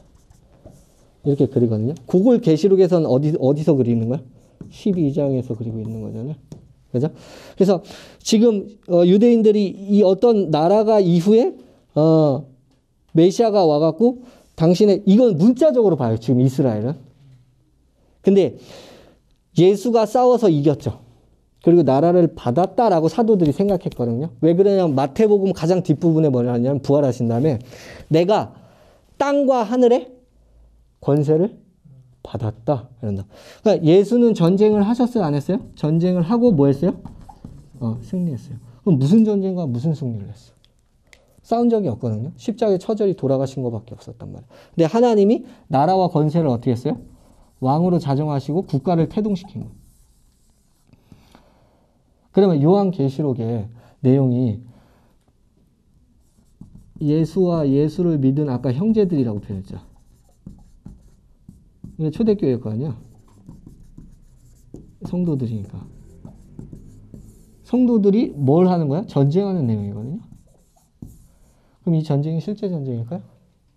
예수가 싸웠던 전쟁을 얘기하는 거예요. 아니야. 계시록의 그런 내용은 실제로 전쟁할 때 문자적인 뭐 러시아와 우크라이나, 중국과 대만의 전쟁 그게 어떻게 그걸 그리는 걸까요? 예수가 싸웠던 전쟁에 대한 내용을 하는 걸까요? 그러니까 다니엘식으로 보시면 안 되는 거예요. 그래서 저는 다니엘은 7장부터 11장까지가 그러니까 이미 성취된 다니엘은 다 성취됐어요. 안티오쿠스 에피파네스가 와서 가증한 것에 멸망에 가증한 것을 거룩한 곳에 세워놓고 거기서부터 시작돼서 예수님이 그 예언을 연장시켜 버린단 말이에요. AD 70년까지 성전 무너질 때까지. 그러니까 이 관점으로 보는 거 제가 약간 그래서 이걸 만약에 이제 종말에 관련된 걸 공부하시려면 다니엘서부터 가야 돼요. 다니엘 갔다가 복음서 갔다가 바울서신 갔다가 계시록을 마지막에 하셔야 돼. 다 그렇게 그들 앞에 닥친 환란, 그리고 그 환란 이후에 메시아가 오시는 그림을 그려요. 다들. 근데 그 앞에 닥치는 환란은 그대로 예언이 성취가 되고 실제로 믿음을 지켜라, 인내해야 된다, 그런 것들도 다 성취가 되는데 꼭 이제 메시아만 안 오셔. 연장이 계속 되는 거죠. 그렇게 되는데 연장이 되다 나중에 이 네 나라가 지난 다음에 그 어떤 한 왕이 와갖고 나라와 권세, 그 다음에 모든 열방을 파해서 부실 메시아가 왔다라고 얘기하는 걸 이제 유대인들과 우리가 이제 생각의 차이가 나는 거야. 아직 안 왔다는 거고, 우리는 그 왕이, 나라를 태동시킨 그 왕이 누구다? 예수다라고 보는 거죠. 예수가 뭔 싸움을 했냐고. 영적 전쟁을 하신 거죠. 마귀하고. 그러면 예수가 그렇게 영적 전쟁에서 승리를 하고 교회가 또 다른 그 승리를 해야 된다라고 보면 요한계시록을 다니엘식으로 문자적으로 볼 필요는 없다. 그리고 요한계시록을 실제 있는 이스라엘에게 적용할 필요가 없다라는 관점이 나오는 거죠. 근데 뭐 7장에 14만 4천, 12,000씩 입 맞았다 이런 내용들도 다 뭐 이스라엘에서 도장 맞는 열매들이다 이런 식으로 해석을 하대요. 그러니까 이게 다른 데서 이렇게 갖고 와서 조립을 시킬 때 좀 조심할 필요가 있어요. 데살로니가 전서에서는 바울이 이렇게 올라간다 이렇게 얘기하죠. 공중으로. 예수가 공중에 오시고 죽은 자가, 원래 보통 예수님이 오실 때 천사들 데리고 오는 그림으로 그리는데 바울은 그 장에서는 죽은 자들이 먼저 일어나서 예수 옆에서 같이 내려오는 그림으로 그래요. 왜냐하면 죽은 자들에게 우선권을 줘. 왜냐하면 예수 믿고 죽었는데 왜 예수가 재림하진 않냐? 소망이 없어지는 거야. 계속 죽어나가니까.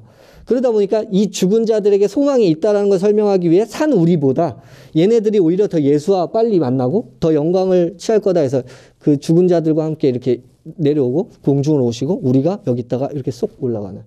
그 그림이 계시록에 있냐? 없잖아. 그러니까 이걸 막 짬뽕을 시켜서 지금 현재 있는 시대에다가 적용을 막 시키려고 하다 보니까 지금 이런 문제들이 막 발생을 하고 있는 거야. 뭐 베리칩부터 시작해서 지금 우리 박땡 형제가 있는데 그 형제가 뭐 한국에서 전쟁 나니까 외국으로 나가라 이래갖고 지금 또 막 연락 오고 막 그러고 있어요. 근데 계시록은 그런 어떤 미래 코드, 비밀 역사 이런 미래 비밀에 대한 미래 역사에 대한 비밀 코드로 적힌 그 책이 아니다라는 관점에서도 좀 보셔야 되는데 이걸 너무 이런 식으로 바라보시니까 문제가 될 수 있다. 라는, 제가 말한 것만 무조건 맞고 하지는 않아요. 그러니까 계속 얘기해 드린 거 안에서 이제 자기만의 진짜 하나님이 주시려는 그 계시가 뭘까라는 걸 한번 잘 찾아보시면 좋을 것 같아요. 근데 저는 종말에 관련된 얘기를 이렇게 봐요. 어떻게 보냐면, 잘 생각해 보세요. 지금 현재 제가 임박했다라는 표현을 썼잖아요. 임박함이라는 표현을 썼잖아요. 왜 그러냐면 지금 이 12장에서 아이가 등장하거든요. 근데 아이가 태어나서 하늘의 권세를 받고 용이 땅으로 내쫓겨서 얼마 남지 않은 거잖아요. 그러다 보니까 이 용이 얼마 남지 않았다라고 보니까 이 지금 내용을 세상의 끝에다 갖다 적용을 해버려. 이게 대체 뭔 얘기인지? 왜 얼마 남지 않았거든, 아이 태어나고 막. 그러니까 이 아이가 그럼 누가 돼야 돼요? 재림 때의 메시아가 또 와야 되는 거야. 신천지처럼. 이해되시죠? 뭔 얘기인지. 그거는 성경에서 말하려고 하는 바가 아니에요. 예수 말고 또 다른 하나님의 나라를 완성시킨, 그리스도의 권세를 완성시킨 선지자가 있을까? 없어요. 이렇게 보면 안 된다고. 그러니까 자꾸 계시록을 볼 때 그때 당시 관점에서 봐야지 지금 현재 우리의 관점에서 보면 안 될 것 같다라고 보게 되는. 그러려면 또 여기에 갭을 또 둬야 되잖아. 그러니까 막 이상하게 막 또 어거지로 막 가게 되면 그건 좀 자연스럽지 않다라는 게 제 입장이고, 제가 뭘 설명해 드리려고 했더라? 요것만 설명을 해볼게요. 종말은 언제부터 시작일까요? 예수가 초림하셨을 때. 그래서 히브리서에서 읽어보면, 자, 예수가 세상 끝에 오셨다. 이렇게 표현해요. 초림하신 게. 마지막에 오셨다. 이렇게 표현해요. 왜냐하면 메시아 와서 끝낸다라는 그림이 구약에서 혹은 다니엘에서의 그림이에요. 예수가 두 번 오신다라는 구절은 없어요. 그건 예수님이 하신 말씀이시지. 그래서 세상 끝, 그래서 예수가 초림했을 때 이제 곧 끝날 거라는 그 개념이 났단 말이에요. 근데 이거야 뭐 우리 시간 안에 있는 사람의 관점인데 하나님의 관점을 보자고. 1세기예요. 2세기. 점점점점. 나중에 가시적 오심이 30세기라고 보자고. 그럼 3000년이잖아요. AD 3000년에 온다고 즉 가정을 한번 해보자고. 그럼 하나님이 얘네도 뭐 하셔야 돼요? 준비시키고 나중에 30세기 얘네들까지 모든 세기의 사람들 뭐 해야 돼? 이게 뭐요? 그 다음에 깨어있음. 그러려면 어떻게 기록을 해놔야 될까? 라는 관점에서 보면 종말에 관련된 책이 이해가 되기 시작. 모든 관점에 있는 사람들 다 깨어있게 만들어야 될 거 아니야. 그러니까 계속 그러게 내가 문 앞에 있어. 내가 곧 올 거야. 근데 언젠진 모를걸? 그래서 천천히와 빨리가 같이 들어가 있어요. 이 종말에 관련된 이야기 안에.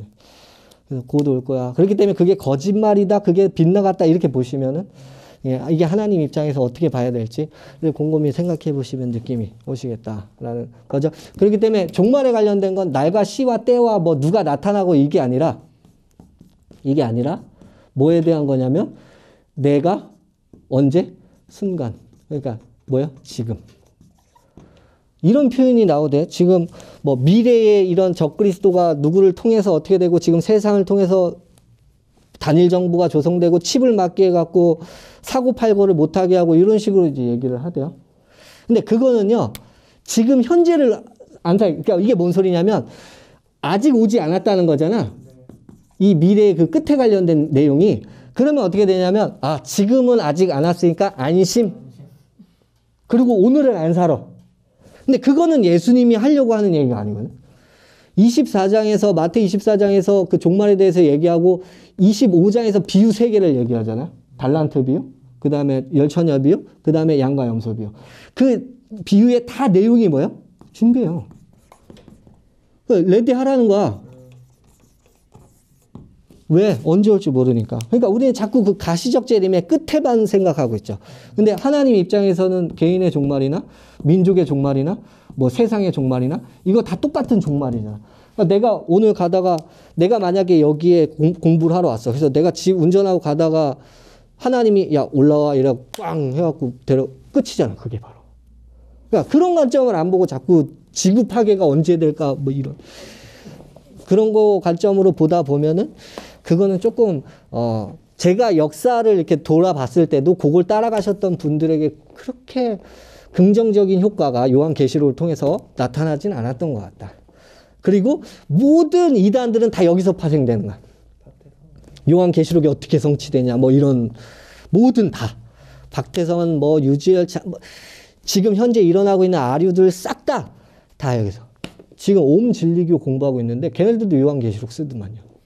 이건 확실한 것 같아요. 하나님은 어느 날 어느 시에 그리고 그 전에 어떤 누가 나타나서 그거를 아구를 맞춰줄 생각이 없어 보여요. 없어 보이고 오늘 하루 레디해라. 깨어 있어라. 준비하고 있어라. 요 관점에만 하나님이 초점을 맞춰 놓은 거지. 그러니까 오히려 네가 만약에 그 날짜를 정하잖아. 난 그날 안 올 거야. 요런 뉘앙스가 더 강해요. 성경 안에서. 그래서 도둑이 언제 올지 모르는 그 그림을 그리잖아요. 그래서 계시록이나 이런 부분에 있어서 항상 저는 물어봐요. 계시록이라는 책이 미래 역사, 비밀 코드로 감춰져 있는 거니 아니면 그리스도가 승리하시고 그리고 그 승리를 그대로 하나님의 백성과 교인들이 그 승리를 동일하게 할 것. 예수 사역의 모방과 복제. 그걸 얘기하고 있는 거니? 라고 얘기하면 전자라고 얘기했다가 후자라고 얘기도 해야 될 것 같은 막 뉘앙스 느낌이 있잖아요. 그래서 계시록에 유일하게 이제 하나님께 영광 올려드렸다라는 표현이 11장에 딱 한 번 나오거든요. 두 증인이 사역을 하고. 증인은 몇 명 이상? 법정적 효력이 있는 증인은 그렇죠. 2, 3 이상. 교회가 예수의 사역을 그대로 똑같이 따라하는 거야. 그리고 똑같이 따라하다가 죽고 하나님이 부활시키죠. 그래서 예수의 사역을 따라할 때만이 나라 족속 백성 방언으로부터 하나님께서 영광을 받으실 것이다. 하나님이 암만 치고 때려봐야 소용이 없어요. 걔들 더 우상숭배해요. 더 우상숭배 깊이 들어갔더라 이렇게 얘기하거든요. 오로지 우리가 세상을 변화시킬 수 있는 힘은 십자가와 새 언약 그리고 하나님의 계명과 예수의 믿음을 지키는 것 그걸 보여주는 것 증명해내는 것 말고는 없다를 얘기하는 게 요한계시록. 근데 여기에 관심이 없어. 그냥 아구가 어떻게 맞춰지는지에만 관심이 있는 이 흥미론자들 안에서는 계시록이 나중에 어거지로 끼워 맞추다가 나중에 빗나가게 될 거다라는 게 제 생각이에요. 저는 이 내용이 신천지에만 필요하다고 생각하진 않아요. 지금 있는 기성교회들. 왜냐하면 지금 모든 이단들은 뭐 다는 아니긴 하지만 기성교회로부터 파생되는 거예요. 근데 기성교회로부터 파생될 때 계시록에 제대로 된 어떤 내러티브나 진짜 하나님이 말씀해 주고자 싶은 그 하나님의 마음을 알지 못하고 기성교회가 제대로 하지 못하는 걸 통해서 제대로 된 성경적 단체가 어디 있을까라고 고민하다가 이제 빠지는 거거든요.